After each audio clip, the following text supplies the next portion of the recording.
İranla atəşkəs daha bir neçə gün uzadılacağı ilə bağlı Amerika tərəfdən fikirlər səsləndirilir. Tramp özü də açıqlamasında dedi ki, biz nəticə əldə edənə qədər atəşkəsə davam edəcəyik. Amma İran da deyir ki, mən heç bir danışıqda Zahir yoxam. bəy, Amerika çox məkirli bir rəsədin içərisindədir. Savaş meydanında savaşı uduzduğunu gördüyünə görə atəşkəs adı altında masada savaşı udmaq istəyir. İstəyir ki, masada İran desin ki, mən məğlub olmuşam, gəl məni idarə elə. Və bu hadisə də baş vermədiyindən gah masanı dağıdırlar və eyni zamanda elan edirlər ki, biz atəşkəsi bir tərəflə davam etdiririk.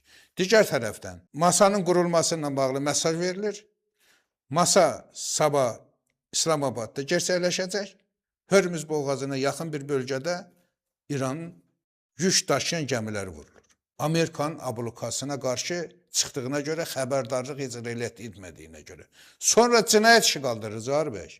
Amerika həmin gəmiyə qarşı cinayət işi qaldırır ki, Amerikanın qanunlarının hansısa maddəsini icra etmədiklərinə görə Amerika dövləti bəyəm bütün dünya dövlətlərinin üstündə bir dövlətdir ki, onun qanunları bütün dövlətlərə şamil edilməlidir.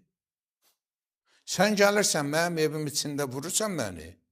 Sonra deyirsən ki, mən səni Amerikanın filan qanunundan vurmuşam. Və sən cinayətkarsan. Sonra da deyir, sən cinayətkar olduğunu boynuna al, səni bağışlayayım. Amerika artıq dövlət olmaqdan çıxıb. Tam bir quldur yuvasıdır. Cinayətkar bir təşkilatdır. Dünya üzərində terror əstirir.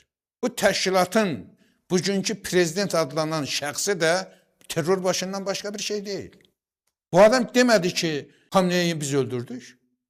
Dövlət başçısını öldürdük demək, hansısa dövlət başçısı onun nə cəsarətlə deyə bilər? Deyə bilər ki, savaş zamanı ölüb də. Öldürdüm nə deməkdir? Öldürdük nə deməkdir? Venezuelanın prezidentin evindən oğurlamadı xanımınla bir yerdə. Zahir bəy, özünü oğurlamaqları bir yana, xanımınla bir yerdə evindən oğurlamaq, əslində qalanda o oğurlanan tərəf yox ha. Oğurlayan tərəfin nə qədər ləyaqətsiz və alçaq olmağına xəbər verir. Dünya dövlətlərinə meydan oxuyurlar. Hamıya mesaj verirlər ki, siz bizim əmrimizə girin, girməsəniz sizi də bugün əzalarım. Gəldilər, İranda ilişdilər.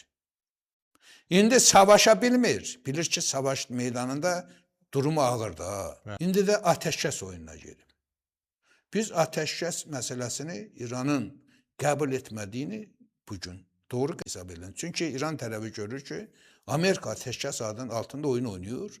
Əslində bölgədə mövqelərini gücləndirməyə çalışır. Ayrı-ayrı dövlətlər üzərindən də təşkilatlanır.